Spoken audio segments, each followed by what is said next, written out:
আল্লাহ রাব্বুল আলামিন বলছেন, বান্দারে তুমি যেখানেই থাকো না কেন, তুমি যেখানেই চলে যাও না কেন, তোমাকে মরণ ধরে ফেলবে, মরণ তোমাকে গ্রাস করে ফেলবে, মরণ তোমাকে গ্রাস করে ফেলবে, মরণ তোমাকে ধরে ফেলবে। মরণ থেকে তুমি রেহাই পাবে না। তুমি যদি উঁচু করে কিল্লা তৈরি করে নাও, তুমি যদি এমন একটি ঘর তৈরি করে নাও যে ঘর পর্যন্ত কোনো কীট পতঙ্গ পশু কিছু যেতে পারবে না, কোনো কিড়া মাকুড়া যেতে পারবে না, এমন করে যদি তুমি ঘর তৈরি করে নাও, লোহা দিয়ে, সীসা দিয়ে, কাঁচ দিয়ে যদি তুমি ঘর তৈরি করে নাও, তবু তোমার কাছে মরণ যে পৌঁছাবে, মরণ তোমাকে ধরে ফেলবে। আমার ভাইজান, এ আমার মায়েরা, আমার বোনেরা, খুব ভালো করে শুনে রাখুন। মুফাসসিরিন একটি এই জায়গাতে ঘটনা বলছেন, খুব ভালো করে শুনে রাখুন। সেই ঘটনাটি হলো কি, বিশ্ব নবী বলছেন, আগের জামানাতে একজন যেন ছেলে ছিল, ওই ছেলেটি একটি বাড়িতে দাস হয়েছিল, গোলাম হয়েছিল। ওই গোলামটি যখন তার মালিক নির্জার, ওই মালিক নির যখন বাচ্চা হয়েছে, মালিক নি আদেশ দিয়েছে, ওগো আমার দাস, হে আমার গোলাম, তুমি যাও যে আমার জন্য আগ নিয়ে এসো, আগুন নিয়ে এসো। সেই ছেলেটি বাড়ি থেকে বের হয়েছে, হওয়ার সঙ্গে সঙ্গে হঠাৎ করে একজন লোকের সাথে দেখা। ওই লোকটি বলছে যে তুমি কোথায় যাবে বলো। তখন যেন সে বলছে যে আমার মালিক নির বাচ্চা হয়েছে, আমাকে আগুন নিয়ে আসতে বলা হয়েছে, আমি এই জন্য আমি বাড়ি থেকে বের হলাম। খুব ভালো করে শুনে রাখুন, ওই মহিলাটি যে আদেশ তাকে দিয়েছে, এবারে সেই লোকটি বলছে, আচ্ছা বলো দেখি, তোমার যে মালিকনের বাচ্চা হয়েছে সেটা ছেলে হয়েছে না মেয়ে হয়েছে? এবারে সেই দাসটি বলছে, সে গোলাম বলছে যে আমার মালিকনির মেয়ে হয়েছে। যেমন এই কথা বলা সঙ্গে সঙ্গে ওই লোকটি বলছে, যদি তোমার মালিকনির মেয়ে হয়ে থাকে তাহলে খুব ভালো করে শুনে নাও, ওই মেয়েটির বিয়ে তোমার সাথে হবে। আরো একটি কান খুলে শুনে নাও, যে সে বিয়ের পূর্বে প্রায় 100 জন ছেলের সাথে ব্যভিচার করবে। 1-2 জনের সাথে নয়, সে 100 জন ছেলের থেকেও বেশি তার সাথে ব্যভিচার করবে।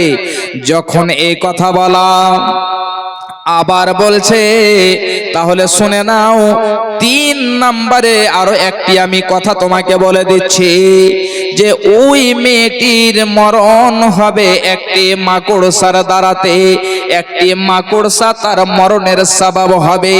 এই 3খানা কথা যেমন বলা, সেই ছেলেটি আর আগুন নিয়ে আসতে না যে সঙ্গে সঙ্গে সে বাড়ির দিকে ফিরে এসে একটা চাকু হাতে নিয়েছে, এবং চাকুটি নিয়ে ওই মেয়েটির পেটকে চিরে দিয়ে, পেটকে ফেড়ে দিয়ে সেখান থেকে পালিয়ে গেল।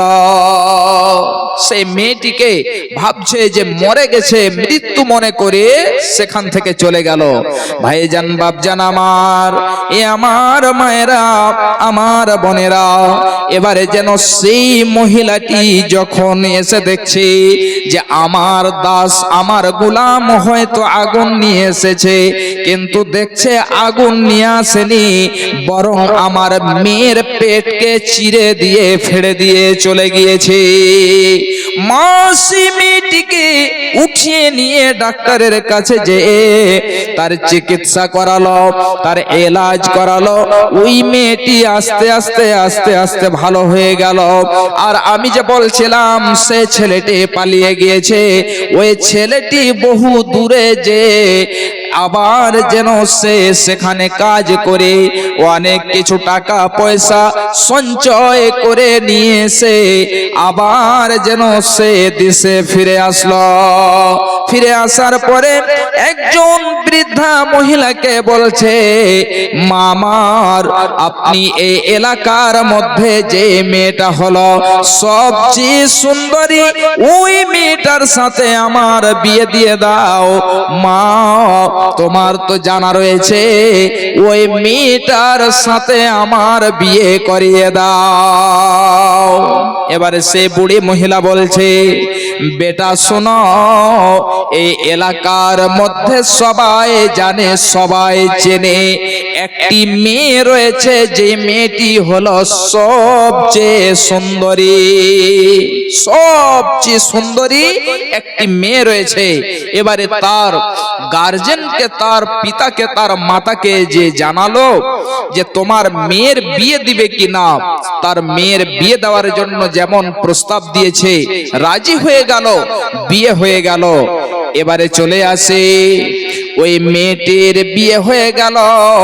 তারা দুইজন স্বামী স্ত্রী, দুই স্বামী স্ত্রী বসে বসে বসে বসে আলাপ আলোচনা করছে, কথা বলছে। এমনি করে হতে হতে তার বিবি বলছে, স্বামী জান আপনি বলুন তো আপনি কোথায় থেকে এসেছেন? তার বিবিকে বলছে, বিবি রে, আমি এই এলাকা থেকে, আমি এই দেশ ছেড়ে চলে গিয়েছিলাম। এই জন্য গিয়েছিলাম, আমার যাওয়ার কারণ হলো যে আমি একটা মেয়ের পেটকে চিরে দিয়েছিলাম, ফেড়ে দিয়েছিলাম, এবং ফেড়ে দিয়ে আমি তাকে মৃত্যু মনে করে চলে গিয়েছিলাম। আবার আমি এই দেশে ফিরে এসেছি। যখন এই কথা বললাম, সেই মেয়েটি বলছে, স্বামী জান তাহলে শুনে রাখুন, যে মেয়েটির পেট আপনি চিরে পালিয়েছেন, ফেড়ে পালিয়েছেন, আমি হলাম সেই মেয়ে। তারা স্বামী স্ত্রীর মধ্যে আলাপ আলোচনা করছে। এমনি করে হতে হতে বলছে যে আমি হলাম তোমার সেই পেট যে চিরে দিয়েছিলে ওই মেয়ে। যখন সে পরিচয় দিয়েছে যে আমি হলাম সেই মেয়ে, এবারে স্বামী স্ত্রী দুইজন রয়েছে, কোনো লজ্জার কথা নয়। এই জন্য স্বামী এবং স্ত্রী দুইজনই শুধু রয়েছে। বিবি বলছে, স্বামী জান আপনি যে আমার পেট চিরে দিয়েছিলেন, ফেড়ে দিয়েছিলেন, এই যে দেখেন এখন পর্যন্ত সেই দাগ এখনো মিটেনি, এখনো যায়নি, ওই দাগ এখন পর্যন্ত রয়েছে। এ আমার ভাইজান, আমার মা, আমার বোনেরা খুব ভালো করে শুনে রাখুন। এবারে সেই যেমন কথা বলা, তখন যেন বলছে, বিবি রে, আমি তোমার সম্পর্কে আরো দুটি কথা জানি। তোমার সাথে বিয়ে হয়েছে, এটি হলো একটি কথা, একটা পয়েন্ট। এবং দ্বিতীয় পয়েন্ট হলো যে বিবি রে, আমার যেন তোমার সাথে প্রেম হয়েছে, প্রীতি হয়েছে, ভালোবাসা হয়েছে, এই জন্য দুজনই স্বামী স্ত্রী। বিবি রে, তোমাকে ছেড়ে দেব না। তাহলে বলো যে আমার সাথে বিয়ে হওয়ার পূর্বে তুমি কতজন ছেলের সাথে ব্যভিচার করেছ? বিবি বলছে, স্বামী জান আমি তো এই অন্যায় করেছি, কিন্তু আমি গুনে রাখিনি, বলতে পারবো না যে কতজন ছেলের সাথে ব্যভিচার হয়েছে। যেমন এই কথা বলা, বিবিকে বলছে, বিবি তাহলে শোনো, আরো একটি কথা তোমার সম্পর্কে আমি জানি। যে কথাটি হলো যে একটি মাকড়সার হাতে তোমার মৃত্যু হবে, তোমার মরণের কারণ হবে মাকড়সা। এই মাকড়সা দ্বারাই তুমি মরবে, তোমার মৃত্যু হবে। এই জন্য বিবিরে, তোমার জন্য আমি একটা এমন করে ঘর বানিয়ে দিচ্ছি যে ঘরের ভেতরে কোনো কিছুই যেতে পারবে না, কোনো কীট পতঙ্গ যেতে পারবে না, কোনো পোকামাকড় কিছুই যেতে পারবে না।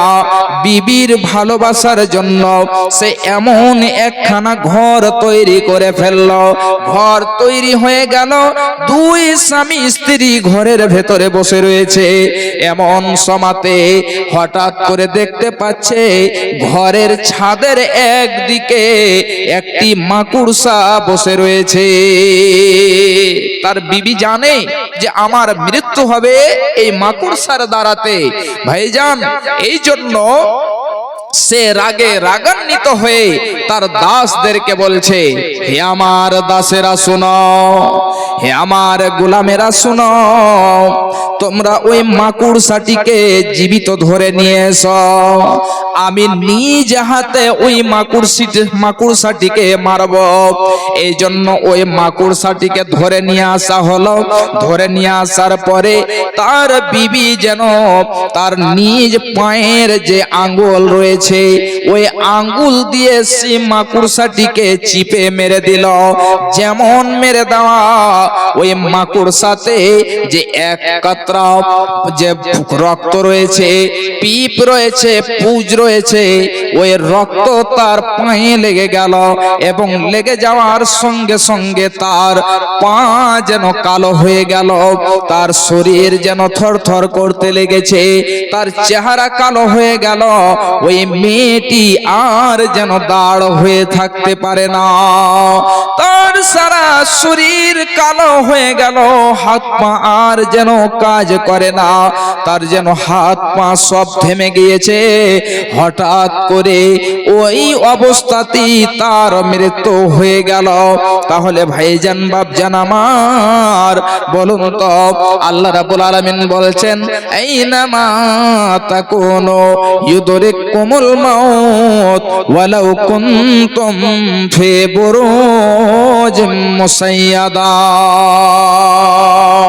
হে পৃথিবীর মানুষেরা, তোমরা যেখানেই চলে যাও না কেন, তোমাদেরকে মরণ গ্রাস করে ফেলবে, মরণ তোমাদেরকে ধরে ফেলবে। যদি তোমরা বিশাল বড় করে কেল্লা তৈরি করে নাও, তবুও তোমাদেরকে মরণ ধরে ফেলবে। বাপজান আমার, এ আমার মায়েরা, আমার বোনেরা, একটি হাদিস আপনাদেরকে আমি তুলে দিচ্ছি। মানুষ যখন মারাগুল মতে থাকে, মরণ শয্যায় থাকে, যখন তার মরণ ঘনিয়ে আসে, এমন সময়তে তাকে কত যেন কষ্ট হয়। একটি হাদিস আপনাদেরকে আমি তুলে দিচ্ছি, খুব ভালো করে শুনুন। হযরতে আয়েশা সিদ্দিকা রাদিয়াল্লাহু তাআলা আনহা বলছেন, বিশ্বনবী আমার যখন মারাগুল মতে ছিলেন, মরণ শয্যায় ছিলেন, এমন সময়তে সেই দিন বিশ্বনবী আমার কাছে ছিলেন। বিশ্বনবীর শরীরে যেন খুবই জ্বর রয়েছে। বিশ্বনবীর পাশে একটি পানির বর্তন রয়েছে, ওই বর্তনের ভেতরে বিশ্বনবী বারবার হাতটাকে ডুবাচ্ছেন এবং ওই ভেজা হাতটাকে চেহারাতে মুছে দিচ্ছেন। বারবার বিশ্বনবী হাতটাকে ডুবাচ্ছেন, আবার চেহারাতে মুছে দিচ্ছেন। খুব ভালো করে শুনুন। এবারে বিশ্বনবী আমার বলছেন, লা ইলাহা ইল্লাল্লাহ।